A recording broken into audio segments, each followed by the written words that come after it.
Back to the day's top story, everyone. China's decision to let the yuan trade more freely against the dollar. It's a long-awaited shift with global implications for financial markets.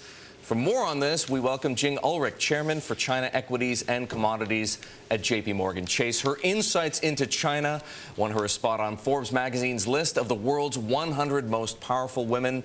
Jing is with us this morning from Hong Kong. Jing, thank you very much for being with us. Chinese stocks, let's talk about them. They were up 3% overnight. Has the market fully priced in this move?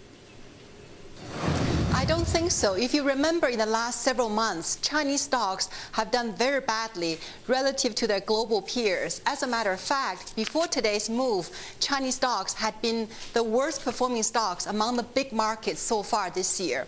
Now, this RMB appreciation has been long anticipated by the market. However, I think we need to look ahead in the future years.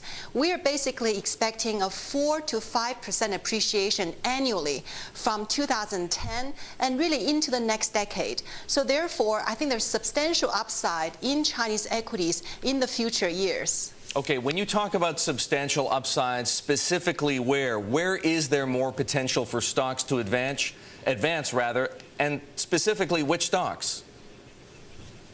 Well, Chinese companies import a lot of raw materials. For example, the refiners import crude oil to refine crude oil into petroleum products. So clearly, refiners will benefit because the cost of purchasing overseas oil will be coming down as the RMB appreciates.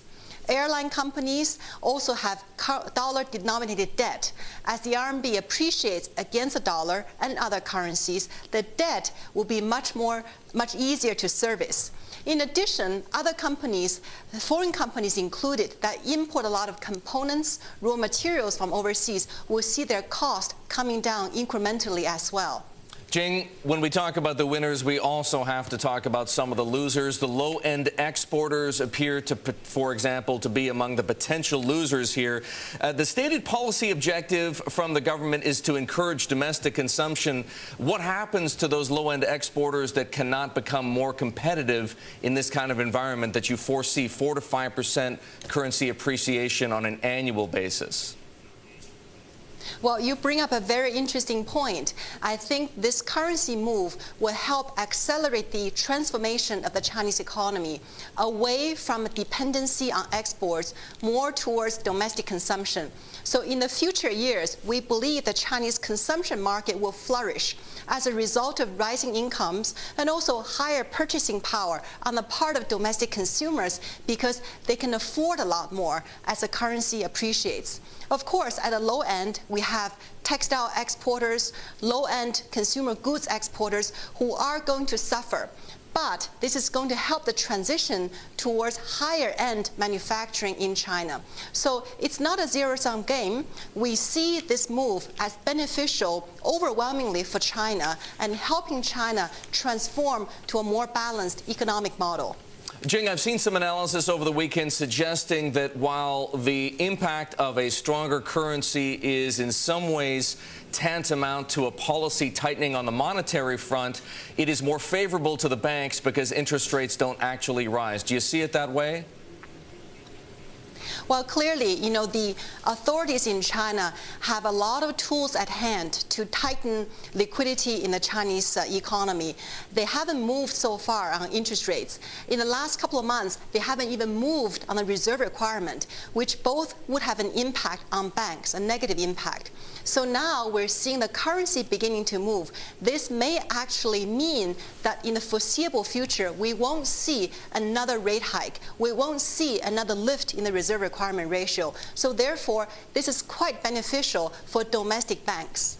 And how about the impact on the real estate sector? There's been so much talk of a property bubble in China. Does this reevaluation, let's say, of the yuan have any impact there? Well, if the Chinese currency appreciates 4 to 5% per annum, a lot of investors overseas to get their hands on RMB assets, of which real estate is one important asset class. So I think incrementally, the appreciation of the RMB will be beneficial to the Chinese property sector. Also, in addition, we may see an influx of funds into China, and one of the main areas in the inflows of funds will target is the property sector. So on balance, a stronger RMB is definitely beneficial for the property market. Okay, but Jing, beneficial in perhaps only one person's eyes. I take it you don't believe then that there is a bubble, because if more money is going to flow into the property sector, that would just continue to fuel prices and make the bubble even bigger, no? Well, the market is so vast and so complex with such wide regional disparities, it's hard to generalize the overall market has a bubble. However, in some areas, in the first-tier cities such as Beijing and Shanghai, we are seeing the high-end market being quite expensive. Jing? Clearly, there are signs of a bubble. Jing, thanks so much. Jing Ulrich of JPMorgan Chase, we're back.